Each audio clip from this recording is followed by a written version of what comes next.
Bada boom. All right, producer Alex Schroeder, engineers Brian, Allison, and Jay Seabold. We are from APM, American Public Media. Baptist Health and Wolfson Children's Hospital are here for children in or at risk of a mental health crisis. Our 24/7 Kids and Teens helpline is staffed by mental health experts and available to parents, kids, and teens. Call 904-202-7900. ViStar Credit Union is proud to be a production underwriter of First Coast Connect's Friday Roundtable. ViStar, we never forget it's your money. On the web at vistarcu.org. North Florida TPO, proud sponsor of WJCT's First Coast Connect, bringing to the community innovation in transportation planning, commuter services, clean fuels, and intelligent transportation systems. More at northfloridatpo.com. Opinions expressed on the Friday Media Roundtable are those of our panelists and do not necessarily reflect the views of WJCT News.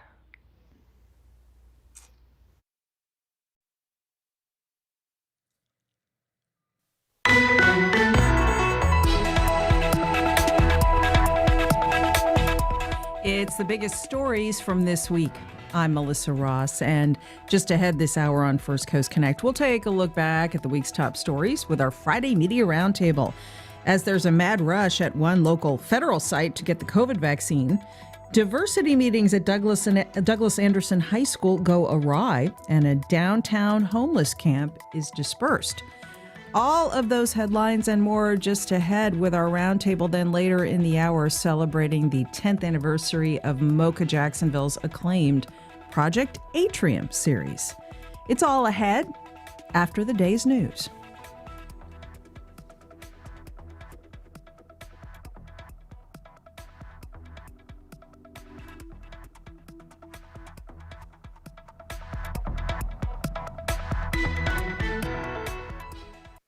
And good morning. It's 9:01. This is WJCT News 89.9 in Jacksonville.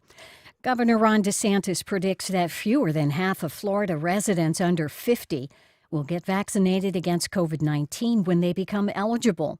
But as Joe Burns reports, inoculating younger residents will be essential to truly crushing the virus. The governor says he expects a much lower turnout among 25-year-olds than 75-year-olds who are more likely to get seriously ill. I mean, honestly, that's sensible because the risk is much different in those. Dr. Michael Lizardo, Deputy Director of UF's Emerging Pathogens Institute, says focusing on seniors makes a lot of sense early on while vaccines are limited. But that addresses the consequences, not the source of the pandemic. Almost 75% of transmission, in other words, the spread of COVID, is from people in their 20s, 30s, and 40s. So until we start vaccinating people under the age of 50, we're not really having a big impact on the transmission or spread. Just protecting the more vulnerable, he says, is, quote, a false choice that leaves the pandemic unchecked. In Central Florida, I'm Joe Burns. State officials yesterday stepped back from their position that only teachers 50 and older could be vaccinated at federally run sites, like the one at Gateway Town Center on Jacksonville's north side. Instead, they say any teacher of any age can get the coronavirus vaccine at Gateway and 2 associated satellite locations. State-run sites like the one at Regency Square Mall in Arlington will only vaccinate teachers over 50, as mandated by the governor. Sunny for this afternoon, upper 60s. We have a northeast breeze for today. Right now it's in the mid to upper 50s around Jacksonville. Increasing cloudiness, low 50s tonight, 40% chance of rain tomorrow. This is WJCT News.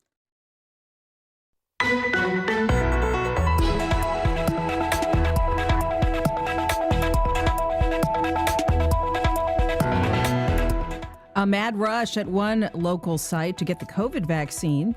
Diversity meetings at Douglas Anderson go awry, and a downtown homeless camp is going to be dispersed. Some of the stories making headlines this week. Good morning. We're live from Studio 5 on this Friday. I'm Melissa Ross, and this is First Coast Connect. Thanks for listening. Just ahead, all of the top stories of the week with our Friday Roundtable. Join us. Give us a call. 549-2937.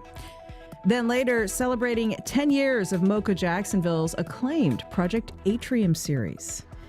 But first, it's Friday, and here to discuss a busy week in the news, we welcome Ann Schindler of First Coast News. Hi, Ann. Good morning, Melissa. How are you? Great to have you. John Burr of Resilient Jacks on the line. John, good morning. Welcome back to the show. Hey, great to be here. Happy Friday, everybody. Happy Friday. And A.G. Gankarski of Florida Politics. Hi, A.G. Good morning, Melissa. Good morning, everyone. And so excited to have you on this Friday, the first Friday in March. As we discuss the top stories of the week, we want to hear from you too, everyone out there. Give us a call. It's 549-2937. Emails to firstcoastconnect@wjct.org. Tweets to @MelissaInJax. And our Facebook page is open. Lots to talk about this week. We'll go to all of your calls in a moment. But let's begin with some confusion, I guess it's fair to say, that we saw around town over just who is eligible to get a COVID vaccine. Now, of course, earlier this week, the governor said only teachers over 50 could get the shot. But then some places like CVS pharmacies overrode the governor and started offering the vaccine to all teachers. The governor now says teachers of any age can be vaccinated at all of the federally supported vaccination sites in Florida. People are wondering what age bracket might be next. The governor predicted younger people might never even crack 50% vaccination rates. And at the same time, we saw a rush of hundreds of standbys, I guess you could call them, at the new Federal Gateway site on the north side when they opened up Wednesday. People showed up between 5 and 6 hoping to get a leftover shot, since we had been told that the Gateway site could vaccinate at least 2,000 people a day. Most of those people did get turned away. They are not in the eligible list just yet. Now, amidst all of this, 3.2 Florida residents have received at least one dose of vaccine. Even though deaths keep ticking up every day, we do have that positive news to report. So we're going to begin the hour with a closer look at the vaccination rollout around the region. Give us a call. It's 549-2937. Emails to firstcoastconnect@wjct.org. Tweets to @MelissaInJax. And once again, as I said, our Facebook page is open. Ann Schindler, let's begin with you. Federal authorities seem to be moving ahead of the governor somewhat, along with private corporations like CVS, in working to get shots in arms. And we saw a bit of that at the Gateway site Wednesday. There were anecdotal reports of people being vaccinated there, even though they didn't officially qualify. But then between 5 and 6 o'clock at night, the protocol there seemed to change, and hundreds of people did get turned away. So, we're seeing more eagerness for people they want shots in arms, particularly now that there's more vaccine supply out there. You've been following this as well. What have you been observing? Well, tremendous chaos, really, Melissa. I mean, there has been such a lack of communication, it seems, between the state and federal providers about who qualifies, what is going to be done with doses that are available but not administered. And it's been very frustrating. I mean, we saw people this week who are medically needy, who left their house on a rare occasion to try to get this shot and were actually turned away because they were told there weren't medical providers available to assess them as medically needy, even though they had a note from their doctor. And then, a lot of question. I mean, I personally know of people who have gotten the shot that don't qualify, who've gone for these sort of end-of-day scraps. Sure. And we've gotten, mixed messages about whether that is or is not available. So, there has been a lack of coordination, and certainly it's been difficult to get answers from the agencies. There was some information one of the press people put out this week, one of the spokespeople for the state. She even ended up having to delete her tweet because it was contrary to what the information was that was coming out from FEMA. So it's been a challenge. I mean, obviously there's going to be hiccups. I think everybody understands it. But it is, I think, a little frustrating for the people who are, caught in the middle. Of course. A.G. Gankarski, how do you rate the Governor DeSantis's response to this mixed messaging, confusion at some sites? And in particular, he's been criticized for not providing a timeline for when the next categories of people are eligible to receive the vaccine. That has been done in other states. That might go a long way toward I don't know, calming people down as they know when they will be next eligible. The governor has said he doesn't want to do that, though, because he might have to change the plans depending on vaccine supply. What are you hearing from Tallahassee about this? Well, this particular governor is basically dealing with a couple of different messaging tracks, and the one that I watch most closely is national politics. I mean, he's obviously being talked up as a major contender for 2024 and so on. So, the governor's messaging to a national audience while at the same time, running the state's vaccine program. You're seeing more of the federal buy-in with the female sites and all of that and teacher expansion. Oh, we lost AG there. We'll try to get you back. We've got everybody linked up virtually, so we ask the audience to roll with us and support our socially distanced program. John Burr of Resilient Jacks, as AG said, Governor DeSantis is a favorite among the conservative base to run for president in 2024. He's also faced criticism not only for these issues with the communication flow around the vaccination rollout, but also he's faced criticism, according to some, for making wealthy enclaves more easily able to get the vaccine, particularly those that have donated to him. The governor denies that there's any kind of pay-to-play process for vaccines in Florida, although top Democrats like Agriculture Commissioner Nikki Fried are calling for an FBI investigation into all of this. So what about that?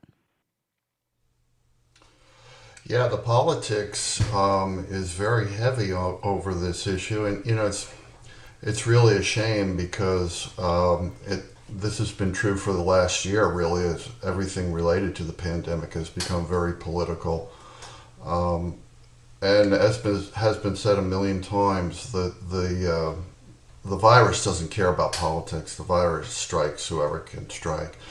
So. This is, I think kind of we're on the verge of a wave of vaccine availability here in the next couple of weeks. I think a lot of these restrictions will just kind of melt away, and hopefully we'll be on a better path for getting people inoculated. Yeah, everybody inoculated. I hope so. I hope so much. Ann Schindler, let's hope that all of this is moot in a few more weeks, and certainly by the end of next month, as the majority of Americans by that point should be eligible to be vaccinated. Yeah, the optimists among us will say there is a light at the end of the tunnel, and you are starting to see signs of it. Certainly there's more discussion now about returning to the workplace. I know that's something that we've been discussing internally. We've still been very remote in terms of how we put our shows together. And I've been talking to other people in media about how that is maybe starting to coalesce again. But I do think it's going to be interesting to see, sort of unrelated to the vaccine issue, but just how we're going to move on from this largely work from home era and how offices are going to change and adapt, and maybe in some cases never be the same, what they were previously in terms of how people reported to work. But I think that the vaccine thing will start to get easier, just as we saw with the testing. Initially it was a lot of confusion, a lot of wait time, and I think again as the vaccines become more available, we're going to see just less confusion around who and when and what the rules are. Let's hope so. By the way, A.G. Gankarski, what about this? The Diocese of St. Augustine this week posted guidance on their website from leaders of the U.S. Conference of Catholic Bishops. They are suggesting that Catholics steer clear of the Johnson & Johnson vaccine if other options are available. It was produced in part through the use of cell lines from fetal tissue. Now, that said, of course, health officials are telling people take whatever vaccine you can. Take the first one that's available. Yeah, the Catholic Church needs to clean up its own yard rather than getting into vaccine politics. I understand the concern that fetal tissue is used in the developmental phase of this, but it seems like a curious thing for the diocese to wade into, given its issues with civil litigation and attrition of, people actually going to the churches and so on. But, that's Catholicism in the 21st century. It's, this culture war, prestige stuff. But, for people trying to get the vaccine, they're by and large going to get whatever they can get. Here's an email from Mary in Ortigas. She writes, my husband was turned away from the FEMA site Wednesday night. We have a high-risk child and want to protect him. Hundreds of people were lined up and wanted vaccines in their arms. We need shots in arms to get closer to herd immunity. If someone is willing to get a shot and there are shots available and staff to administer those shots, let's get them in arms, especially when so many people in Jacksonville have stopped wearing masks. I was at that site too, John Burr, Wednesday night, and it was remarkable to see people turned away like that when there was supply available. But we were told that they were simply following the regulations as to who's eligible to be vaccinated right now. There last night, Melissa, and the same thing played out. There were probably 150 people that were around 6:15 or so were told, hey, it ain't happening for you guys today. Unless you meet the criteria, go home. It is very frustrating for people who really want and need these shots.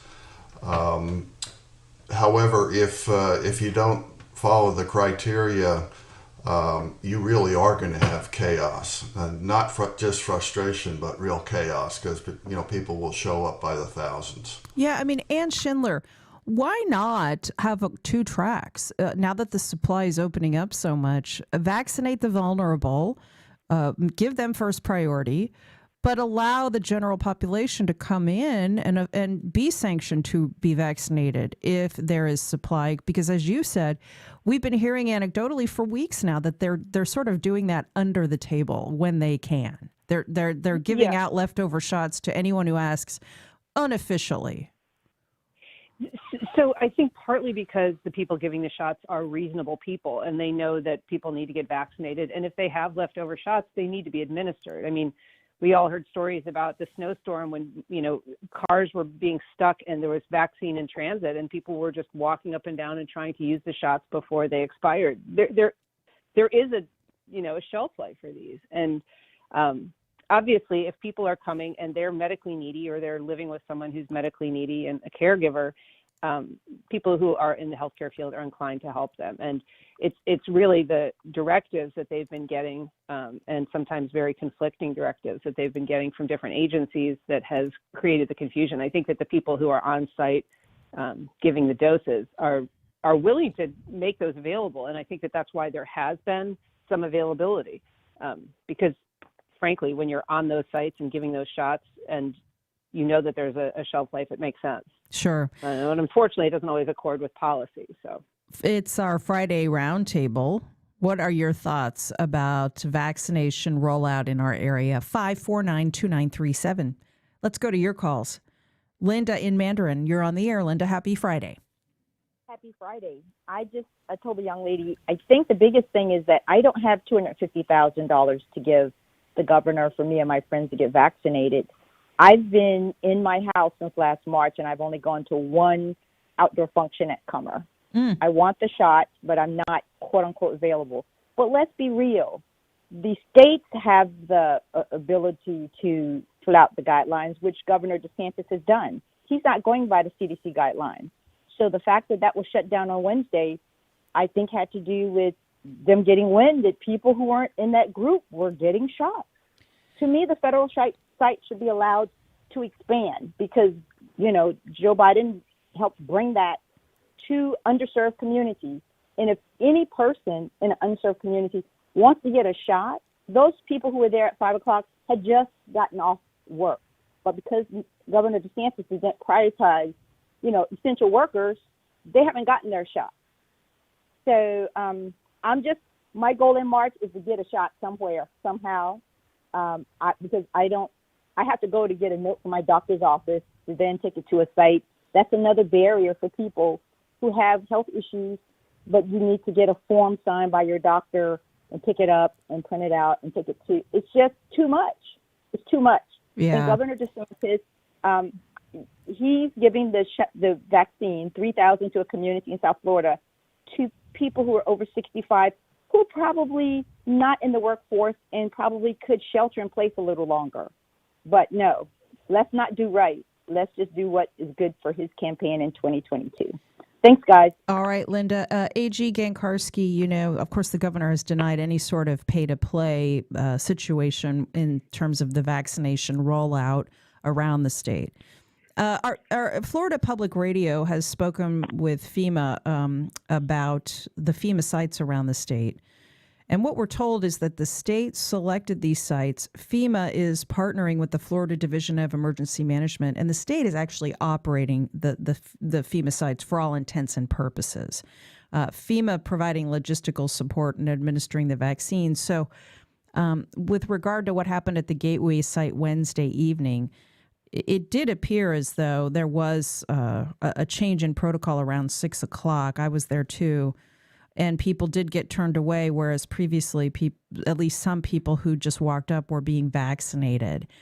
And so not only, to Linda's point, are some essential workers still having to wait their turn.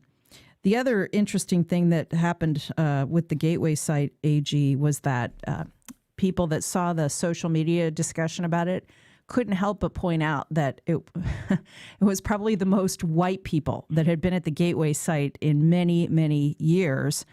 And it was an opportunity for African Americans to note that this is a part of town that many white people never visit. And it might have been the first time for them to notice that it's run down and needs a lot in the way of infrastructure improvements. So that was interesting to note, too. Yeah, well, we'll see what that catalyzes in terms of an infrastructure debate. But, yeah, I mean, with DeSantis and the Biden administration, there are going to be hiccups. There's going to be posturing. There's going to be changes wherever. I mean, the governor started off talking about FEMA camps a few weeks back, and he's gradually softened his position as saying that he'll accept help from FEMA. He just doesn't want it to cut into the state's efforts and so on. And, he gives two different types of messages, of course, at a press conference versus a Fox News hit. So you've got that happening at the same time. But, ultimately, it's going to be an easier path because demand is going to slacken. The eligibility is going to be expanded and so on. The governor's really bet heavily in the Johnson & Johnson vaccine, the Catholic concerns notwithstanding. He says it's a one shot. He says it's easier for workforce situations. And Johnson & Johnson may be the path that essential workers under the age of 65 without pre-existing conditions, that may be how they get their vaccines in the end. Let's go to Lucy. Lucy is on the line. Hi, Lucy. Good morning. Hi. I just wanted to make a quick comment that I am a senior. I am not rich. But I got mine through, it just was a text message from my hospital. So even though I'm a Democrat, I don't know if you can condemn DeSantis if your hospital sends you a text saying, come on in, because I'm not wealthy. I am not. And I am a senior, but I got a text from my hospital to come on in. I do have a patient portal, and I do have primary care. That's all I have. I'm glad to hear you got the shot, Lucy. Anyone of any background, income level, political persuasion, the goal is let's just get everyone vaccinated when we can. It's 549-2937. It's our Friday Roundtable as we talk about the top stories of the week. Here's an email from a listener. I feel that the governor is a bit clueless about this. He's whining a lot and being petty. It would be foolish to expect he would ever be a strong leader, especially when we need leadership right now. Now, John Burr, that said, although the governor is divisive and certainly has his critics, he is above 50% approval in the state. The majority of Floridians, a slim majority, but a majority, approve of the job he's doing as he heads into a reelection campaign in 2022. He's about, it's over 50% and he's growing. So A lot of people think he's actually doing things correctly.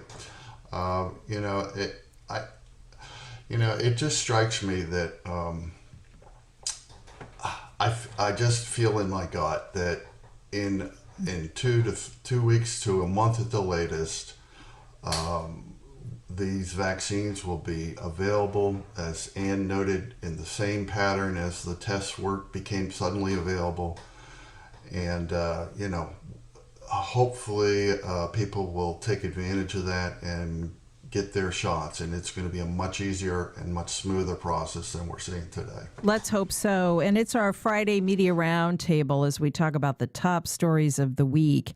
We've been talking about the ongoing hiccups with the vaccine rollout around the state. It's 549-2937 to join the show. We're going to shift topics now. Speaking of politics, the local Duval Democratic Party is consumed with infighting, as has been reported, and they have yet to field a candidate for Jacksonville mayor. Meantime, the two top Republican candidates in the race so far, Daniel Davis and Matt Carlucci, are posting impressive fundraising numbers. The mayor's race for Jacksonville isn't until 2023, and Schindler. We got some ways to go here. But it's been remarkable to watch the local Democratic Party implode after Joe Biden won this county in 2020. They can't get their act together, and the Republicans are off and running.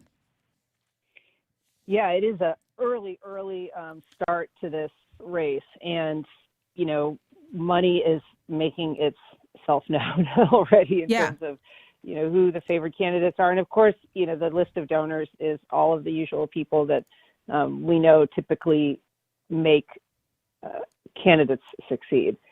So those people have already committed a big amount of money. I mean, it's astonishing how much cash is already kind of in the game.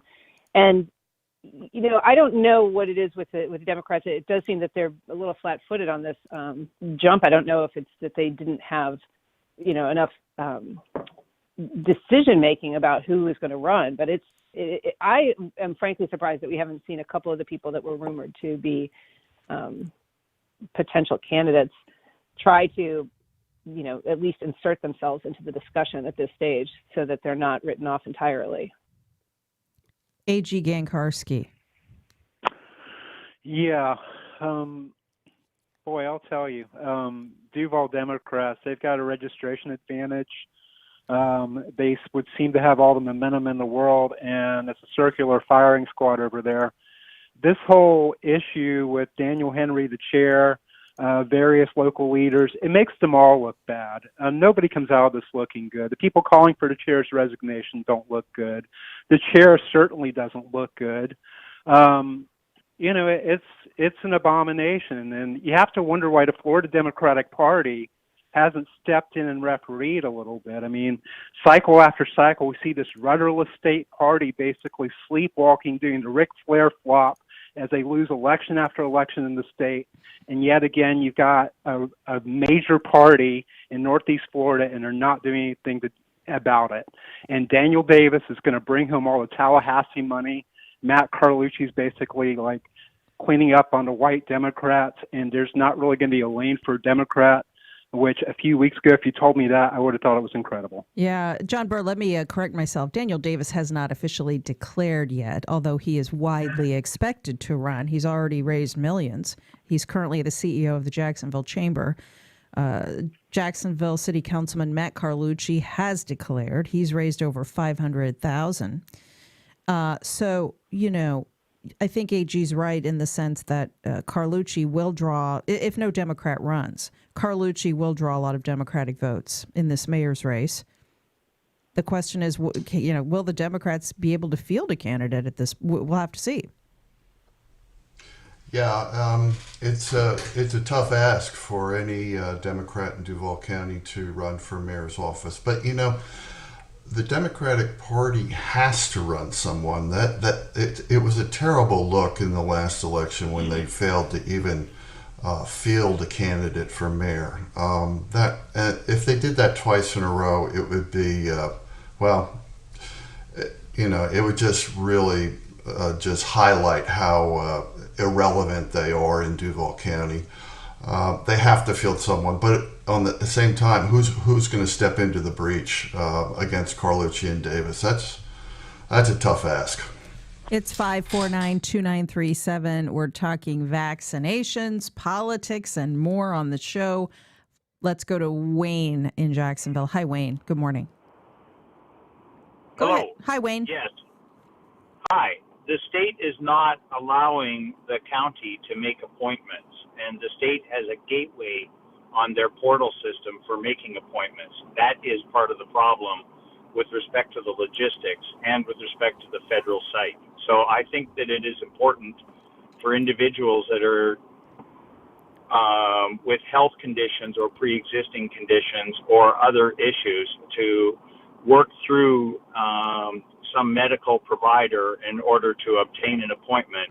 Until the state actually will answer their call center phone line, you're going to have a challenge in obtaining an appointment with the state system. How about you, Wayne? Have you struggled? Have you been vaccinated? I work on secure facilities and have independently been able to forward my vaccination. So it's my situation is a little bit different. I see. All right. Well, thank you for that, Wayne. Thanks for that feedback. It's 549-2937. Constance has a vaccination question. Hi, Constance. Good morning to you. Good morning, Melissa. My question is, upon listening to the governor's talk a day or so ago, he said that people could be inoculated in their home. My sister is unable to walk. She's unable to roll over, wheelchair bound. She lives in Palm Beach County, and I needed a phone number so that I could call and find out if she is able to get an in-home vaccination. Right. And yes, Ann, Constance, thank you for that. Ann Schindler, there is a path for that to happen, but I would have to Google to get the phone number and try to get that information to Constance. But that is happening, is my understanding. I am sorry. For some reason, my sound dropped out on her, and I didn't actually hear her question. Yeah, she had a wheelbarrow. Yeah, she's got a homebound relative that wants to be vaccinated at home. Okay. That I have not. I'm not familiar with that. I do believe that there is an option on that. I've heard about it, but I don't have any direct information. But I also will Google around on it and see what I know. Yeah. Constance, if you're still listening, what I would suggest that you do is call your county health department and start from there and keep calling if you have trouble getting through. I know that there are so many questions about this, and we're going to keep talking about other news of the week, but we continue to get a lot of calls about vaccinations for no surprise at all. So let's go to Mark in Mandarin. He's got a comment about this. Hi, Mark. Mark, you're on the air. Hi, Mark. Go ahead. Hi. I'm over 65. And Jacksonville was giving out shots at 2 senior centers to anyone over 65. I went on the second week that I could have gone, and when I left early afternoon, they said, if you know anyone who wants to over 65 or who's born in January and February, because it was by date of birth, then call them because we still have shots to give out. So it doesn't surprise me that there's a community, whether it's wealthy or not, that had a lot of people over 65 that where everyone who wanted one got a shot because Jacksonville was doing it too. Yeah. Thanks for that, Mark. That is certainly a valid point to make. Elizabeth is on the line. Elizabeth, good morning. Go ahead, Elizabeth. Okay, we'll try to connect Elizabeth again. John Burr, senior communities have been incredibly proactive, as the caller said, in getting shots into arms all over Florida. Well, and rightly so. Obviously, people 65 and up are more vulnerable to COVID. again, if we stick with the medical reasons for giving people vaccinations instead of trying to look for the political machinations of it, I think people will calm down and have a little more patience with the process. It's 549-2937 as we talk about the biggest stories of the week. We'll continue to take your calls if you have vaccine questions, but we're going to move on now and get into a few other news and notes from the week. This one was nuts. A school meeting at Douglas Anderson that was supposed to focus on diversity and inclusion blew up into a huge controversy. It drew so much criticism that administrators were forced to cancel it. Ann Schindler, the principal at the school, Melanie Hammer, said that the school would be hosting 2 meetings to discuss cultural issues that have arisen on campus for high school juniors and seniors. The first time slot was reserved for students of color, the second for white students, and the point of the separate meetings, the principal said, was to give students of color a safe space to air their grievances and not feel like they needed to educate their white peers about their struggles. The diversity consultants say they've used that tactic before in educational settings. However, it backfired. Students loudly protested the perception of segregated meetings, and so the whole thing got canceled. Yeah, the optics were terrible. And, it's one of the reasons that when we talk about discussions around race, everybody always says these are difficult conversations. And one of the reasons they're difficult conversations is because it can be a little bit of a minefield. And in this case, the organizers of this, the consultants who planned this meeting, did this deliberately. They did it so that, I think anybody who's been to quote unquote like a diversity seminar knows that white people are sometimes, it takes them a little longer to get it, right? And their goal was to kind of save that painful process so that, that students of color could talk about their grievances and their issues and not necessarily have to kind of, sit through that learning curve and also be able to express their feelings freely. And so that was the goal. It's an admirable goal. It's an approach that has worked in other educational settings.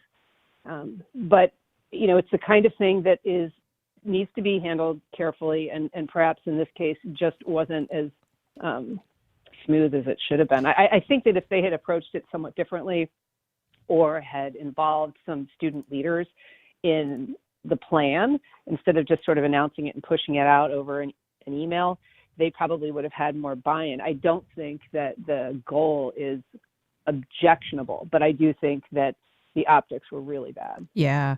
A.G. Gankarski, as Ann said, this gives you an idea of the difficulty administrators have in schools and other settings in trying to make a good faith effort to create a better climate for everyone in the institution, to have open discussions about race and inequality and privilege and all of those concepts. It can be a very difficult job. I've said this periodically, and eventually people are going to hear me. This post 9/11 generation of kids is different. Yeah. They expect more honesty. They expect more candor. They don't have any illusions that the world's going to keep getting better for them. They're aware that they have inherited a country in decline, and they want answers. And this whole discussion about race at Douglas Anderson is just one plank in a larger structure, of questions they have about a prevailing social order, these intersectional questions, as we like to call them, regarding race, class, ethnicity, gender, what it means to be any of these things. All of these things are going to come up. And the 20th century structures have no answers for them, just as they really had no answers for the kids of the 20th century. So what we are seeing is a perestroika of the mind. John Burr, I love that. John Burr, we have 2 students at Douglas Anderson in our household, and AG is right. The student body at DA is not shy at all, and this whole generation is not shy at all about telling adults exactly what they think of the older generation's managing of not only this issue, but any issue. The 9/11 generation is different. That is absolutely true. And it will be fascinating to see how things go once they are adults.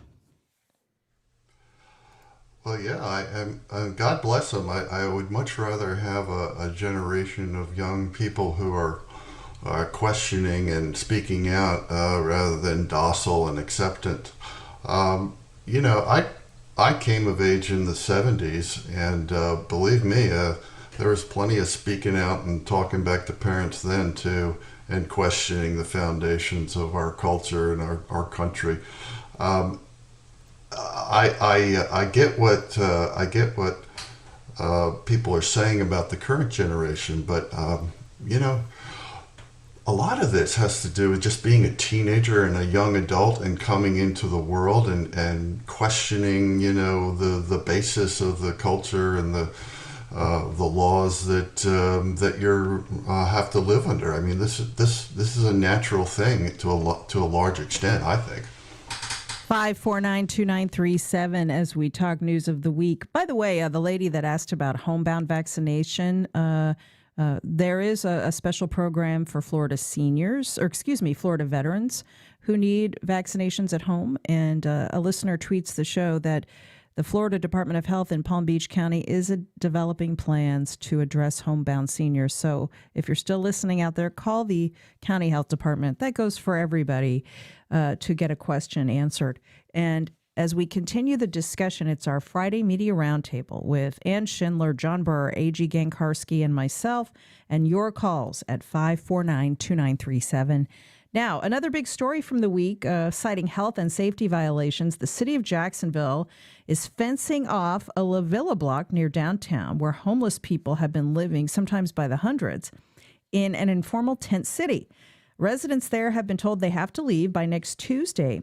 Ann Schindler, the Downtown Homelessness Task Force, has been trying to relocate these residents into hotels and getting them into temporary housing. And we will see how this goes on Tuesday so that the people that have been living in tents in that empty block can hopefully take advantage of existing services that are out there. Yeah, I think that what is happening on that block is just, you know, an indication of how unwieldy this problem can be sometimes for officials. And it's, you know, it seems strange that it should be so difficult to solve the problem of homelessness since it's eminently solvable with housing. Yet, in this case, you have a city that is, you know, implementing a let's get this camp moved into a more permanent place, right? Let's help these people find housing. And so they did this initiative where they're going to, you know, give them hotel rooms and give them services. And after they did that, the camp actually swells in size. And so it is a little bit counterintuitive. And the complaint we were hearing from people yesterday, as they were given notice that they were going to be removed from the camp and the camp was going to be, you know, sealed off, is that the city is offering them, you know, 30 days basically. And these are people who've been homeless for a long time. 30 days is really meaningless. I mean, they probably occasionally have 30 days at a friend's house or, you know, a family member's house, but ultimately long term, they don't have secure housing. And, you know, some of them use the shelter sometimes and then they find themselves back on the street for one reason or another, but their skepticism is warranted because, you know, a little window of respite from the streets is not a solution. Yeah. AG, the city is going to fence off the spot so that people can't camp out there anymore. And we have seen the city work with agencies like Changing Homelessness and the Sulzbacher Center and really try to partner with these nonprofits in a productive way to try to address this. But we've watched it play out in real time, how difficult this is. Yeah. And you know, compounding that difficulty is, you know, just a larger long-term collapse in the economy for working class people. You know, you have a generation of people who never really recovered from the 2008 crash. Never mind anything that's happened since, never mind the COVID pandemic. That might have been the last nail in the coffin in terms of being able to keep housing. And, when people hear that the city's providing services in exchange for moving from the camp, it's going to draw people to the camp because, it's a leg up from the uncertainty of a shelter and so on. This is a major structural problem that walks hand in hand with the murder rate in the city, with these other issues. And, it suggests that this generation of political leaders was presented a group of problems and didn't really solve them. The next generation is going to have to solve them, and, they're really more entrenched than they were. John Bird, too, when you talk to people that are in this camp, and then you talk to people who have opinions about the homeless camp, it's really fascinating. A number of people have asked me to mention that they believe that people are coming to this camp from out of town. When you talk to advocates for the homeless, what they will tell you is that there isn't a big increase in the number of homeless people, that there's always been about the same number of homeless people. It's just that because this camp sprung up, it's more visible now. It's more obvious. It's in our faces. But that this is basically the problem the city has had for a long time. Yeah, the city has had it, and all cities have had it for, we've seen it really for 30 years in a lot of cities. But it's hard for me to believe that the homeless problem is no worse today than it was in January of 2020 before COVID. I think the homeless situation is much worse because the unemployment situation is much worse. What these folks really need is a chance for a job. And I don't think political leaders are the ones that are going to give them a chance for a job. It's, the economy, except to the extent that the political leaders can get us a stimulus bill to try to get the economy back. That is one thing that politics can help with. And it has passed the U.S. House, that massive COVID relief bill. It now goes to the Senate. As we talk about the homeless camp in Jacksonville, let's go to Linnell in Mandarin. She's calling in. Hi, Linnell. Good morning. Hey, good morning, Melissa. I really appreciate y'all addressing this issue that our city continues to struggle with. Andre Bailey, who is a gentleman known for helping to prevent and end homelessness down in Orlando, actually came to Jacksonville University and did a great presentation. And our mayor only sent one representative to that. And then, unfortunately, they never actually picked up the mantle of any of the work that needs to be done. But it really talks about the CEOs of the hospitals, the leaders of the nonprofit industry, the faith leaders, the chamber, the Small Business Administration, the veterans organizations, just a multitude of community members who all need to be in one room with the goal of preventing and ending homelessness. And we never actually seem to get to that point. We just perpetuate homelessness. Linnell, thanks for that. Thanks for that insight. Ann Schindler, we do have an ending homelessness task force, a downtown homelessness task force in the city. But as the caller pointed out, other cities have taken an even bigger picture focus when it comes to this, like Orlando to our south. Yeah, I mean, it's a resource issue. And, this is one of those things that when it becomes visible and kind of a blight that the city leaders don't like to see, and something like this camp definitely, qualifies as that. There is some action, there's some movement, there's some suddenly discovered funding. But again, long-term solutions require long-term financial commitments. And as I said earlier, it's a question of, affordable housing, building it and keeping it affordable and keeping it something that people actually have access to without, long waits, which currently there's, an enormous backlog for affordable housing.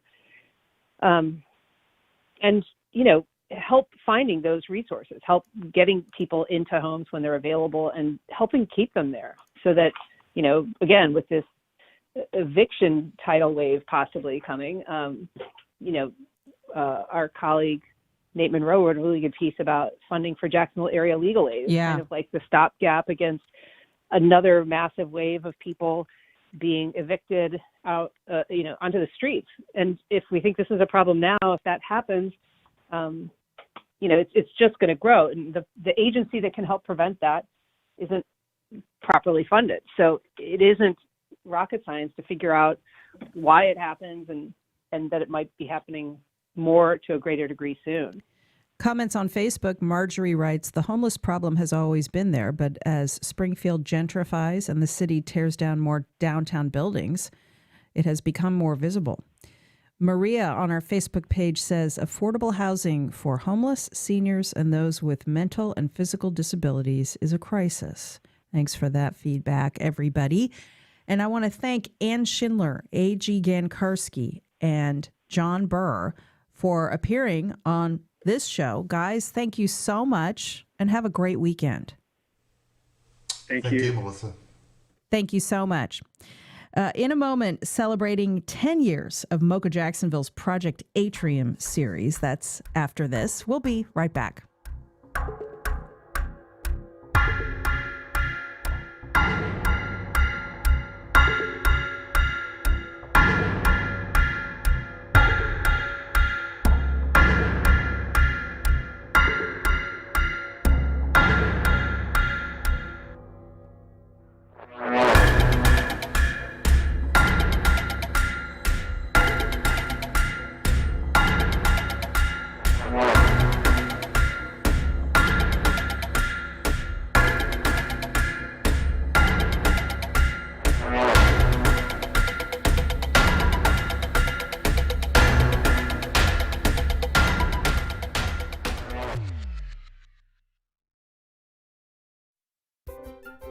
This week on Science Friday, the right and wrong way to leave a conversation. Most of the time in a conversation, it's not an appropriate time to go, all right, see you later. Plus everything you wanted to know about teeth, especially baby teeth.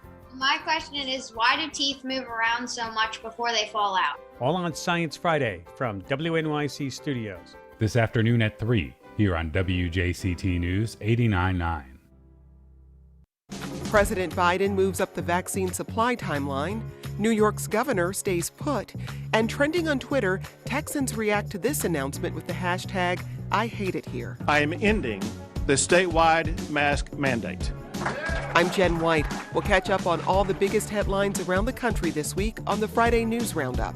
Next time on 1A. Today, starting at 10 on WJCT News 89.9.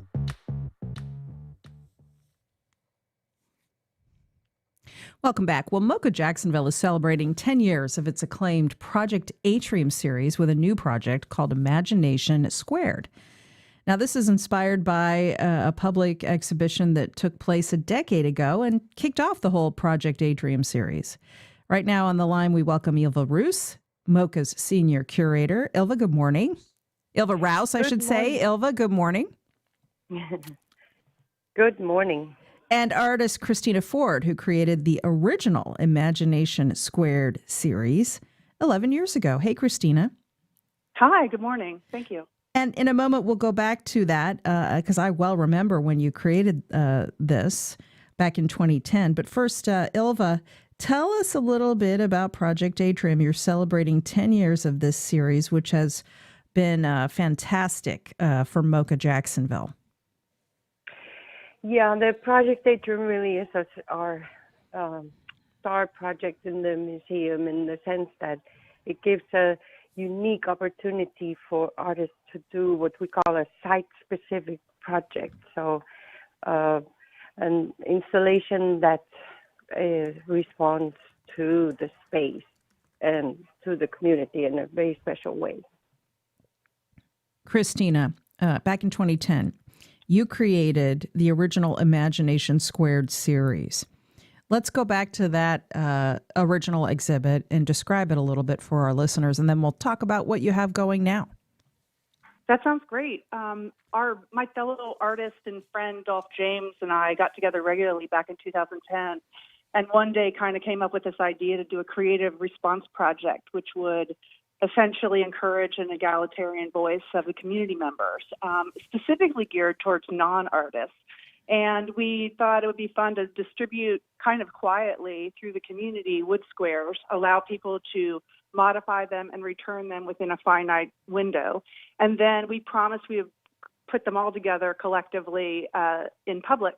And we approached Mocha Jacks, and they were willing to do it, which was so exciting to everyone who participated, and had a huge, huge opening on September 1st in 2010. It moved virally and quietly through the community, and it was sort of this really exciting thing that unified artists from such a large and expansive area in Jacksonville. It was a wonderful celebration of the different voices in Jacksonville. Sure. And that really livened up that atrium space in the museum, Ilva. So this new project is open to anyone, right? And anyone can pick up a square and participate in this. Tell us a little bit more about how that can be done. Yeah, absolutely. So, yes, we thought it would be such a great project for these times, particularly to have a creative response to document this moment. And anybody can participate. It's in the same spirit as the original one. We've had over 800 participants sign up so far, and you can still get a square. They have to be turned in by March 21, so we're getting close. But each participant can come by Mocha during our opening hours and pick up their 10 by 10 inch wood panel on which to create their work of art. And Christina, anything goes just about, right? I mean, no pornography, but people can do whatever they want artistically with this square once it's theirs. Absolutely. I mean, adhering anything, funky objects or carving it up or disrupting it in any way. So it's not just a painting surface at all. It's very sculptural. What were some of the most interesting ones that came in the last time? We had incredible sculptures from leading artists in Jacksonville. I remember one from David Ponsler that was a bronze sculpture. There were several that were bereavement squares that were in honor of people who had passed. There were actually some squares of people who are now passed. So art, of course, serves as a legacy of expression, and it's pretty fabulous time capsule of what was happening in Jacksonville in 2010. And we gave it to the city at that time in 2011, so it currently hangs permanently in the main library right now on the concourse level. So it's very impressive, and I've noticed over the years that people definitely use it as a destination spot for their selfies. Yeah, very nice. Now, Ilva Rouse, going beyond this series, tell us a little bit about Mocha's plans for spring and summer, particularly as more people get vaccinated and things continue to open up. Yes, absolutely. We are continuing our plan to slowly open following the CDC guidelines. And of course, we all have our hopes on the vaccine that we all following so closely. So, but we continue having visitors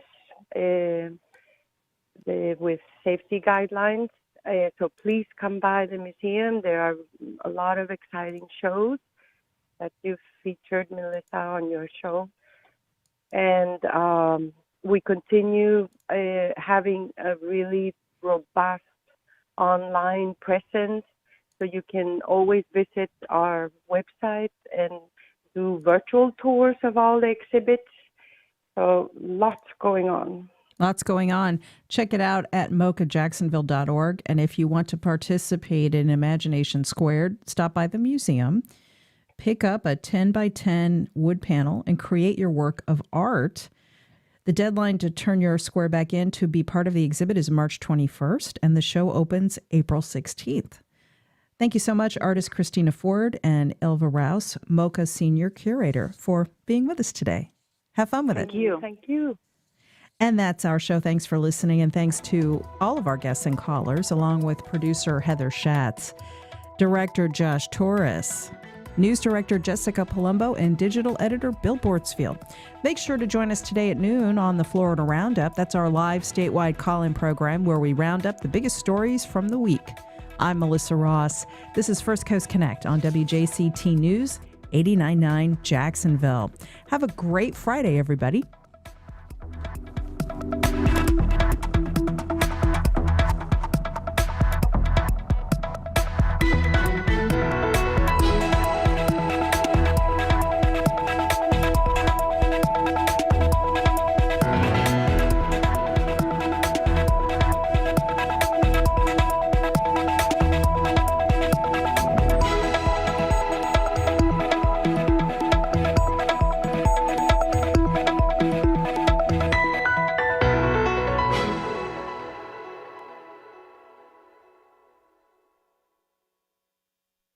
Support for First Coast Connect is provided by Baptist Health and the North Florida TPO.